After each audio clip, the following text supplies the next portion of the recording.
जब उन्हें अभीष्ट स्थान पर जाने की इच्छा हुई तब उनके शरीर में पैर उग आए। चरणों के साथ ही चरण इंद्रिय अधिष्ठाता रूप में वहाँ स्वयं जग पुरुष भगवान विष्णु स्थित हो गए और उन्हीं में चलना रूप प्रकट हुआ। मनुष्य इसी चरणेन्द्रिय से चलकर यज्ञ सामग्री एकत्र करते हैं। संतान, रति और स्वर्ग भोग की कामना होने पर विराट पुरुष के शरीर में लिंग की उत्पत्ति हुई। उसमें उप स्थेंद्रिय और प्रजापति देवता तथा इन दोनों के आश्रय रहने वाले काम सुख का आविर्भाव हुआ। जब उन्हें मल त्याग की इच्छा हुई तब गुदा द्वार प्रकट हुआ।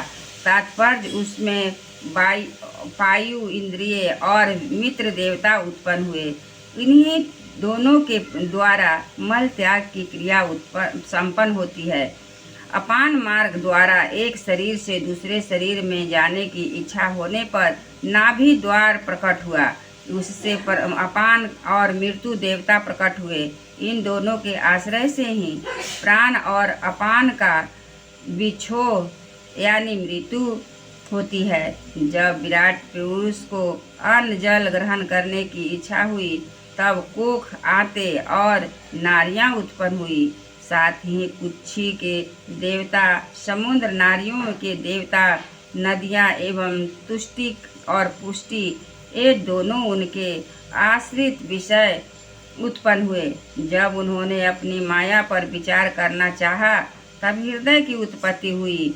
उससे मन रूप इंद्रिय और मन से उसका देवता चंद्रमा और विषय कामना और संकल्प प्रकट हुए। विराट पुरुष के शरीर में पृथ्वी, जल और तेज से 7 धातुएं प्रकट हुई। त्वचा, चर्म, मांस, रुधिर, मेद, मज्जा और अस्थि। इसी प्रकार आकाश, जल और वायु प्राणों की उत्पत्ति हुई। श्रोत्रादि जब इंद्रियां शब्दादि विषयों को ग्रहण करने वाली है, वे विषय अहंकार से उत्पन्न हुए हैं। मन जब विकारों का उत्पत्ति स्थान है और बुद्धि समस्त पदार्थों का बोध कराने वाली है। मैंने भगवान के इस स्थूल रूप का वर्णन तुम्हें सुनाया है। यह बाहर की ओर से पृथ्वी, जल, तेज, वायु, आकाश, अहंकार, महतत्व और प्रकृति, इन 8 अवकारणों से घिरा हुआ है। इससे परे भगवान का अत्यंत सूक्ष्म रूप है। वह अव्यक्त, निर्विशेष, आदि, मध्य और अंत से रहित एवं नित्य है। वाणी और मन की वहाँ तक पहुँच नहीं है। मैंने तुम्हें भगवान के स्थूल और सूक्ष्म, व्यक्त और अव्यक्त जिन 2 रूपों का वर्णन सुनाया है, ये दोनों ही भगवान के माया के द्वारा रचित है। इसलिए विद्वानों द्वारा इन दोनों को ही स्वीकार नहीं करते। वास्तव में भगवान निष्क्रिय हैं।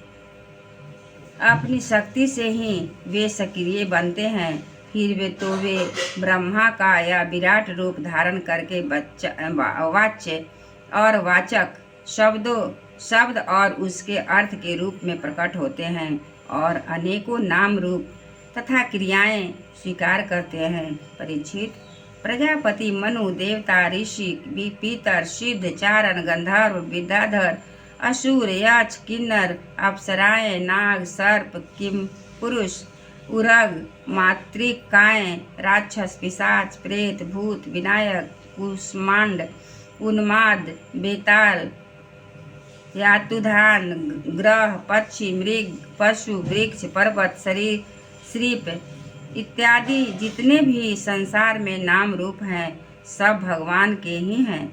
संसार में चर और अचर भेद से 2 प्रकार के तथा चरायुज, अंडज, श्वेतज और उद्भिद भेद से 4 प्रकार के जितने भी जलचर, थलचर और आकाशचारी प्राणी हैं, सब के सब शुभ, अशुभ और मिश्रित कर्मों के तदनुरूप फल हैं।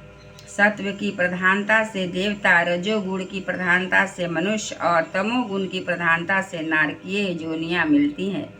इन गुणों में भी जब एक गुण दूसरे दो गुणों से अभिभूत हो जाता है तब प्रत्येक गति के तीन तीन भेद और हो जाते हैं।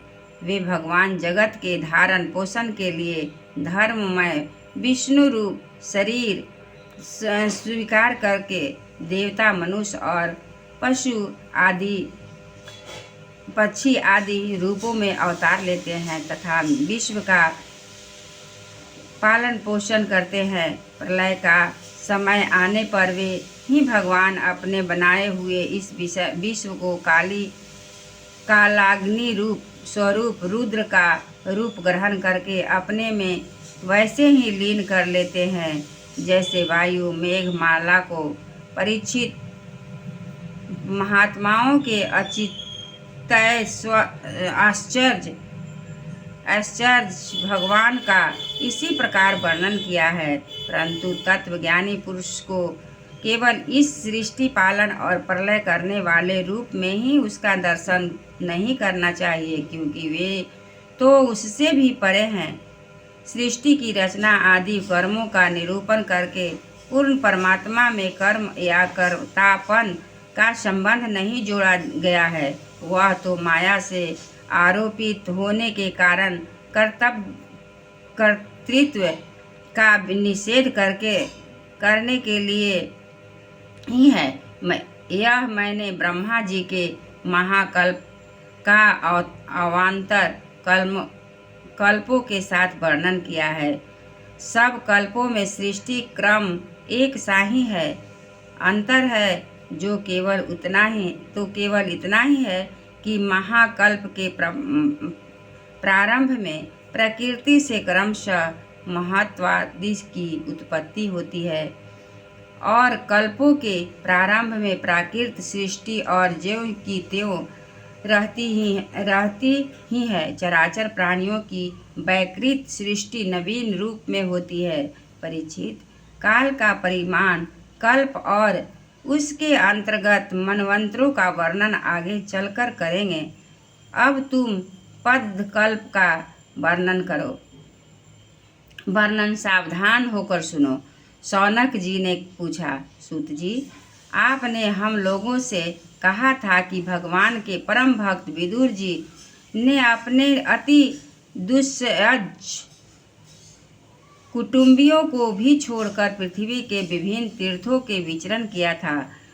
उस यात्रा में मैत्रेय ऋषि के साथ अध्यात्म के संबंध में उनकी बातचीत कहाँ हुई तथा मैत्रेय जी ने उनके प्रश्न करने पर किस तत्व का उपदेश दिया? सूत जी, आपका स्वभाव बड़ा सौम्य है। आप विदुर जी का यह चरित्र हमें सुनाइए। उन्होंने अपने भाई बंधुओं को क्यों छोड़ा, फिर उनके पास क्यों लौट आए? सूत जी ने कहा, शौनक आदि ऋषियों राजा परीक्षित भी यही बात पूछी थी। उनके प्रश्नों के उत्तर में श्री सुखदेव जी महाराज ने जो कुछ कहा था वही मैं आप लोगों से कहता हूँ। सावधान होकर सुनिए। एक बार बोले वृंदावन बिहारी लाल की जय, श्री कृष्ण भगवान की जय।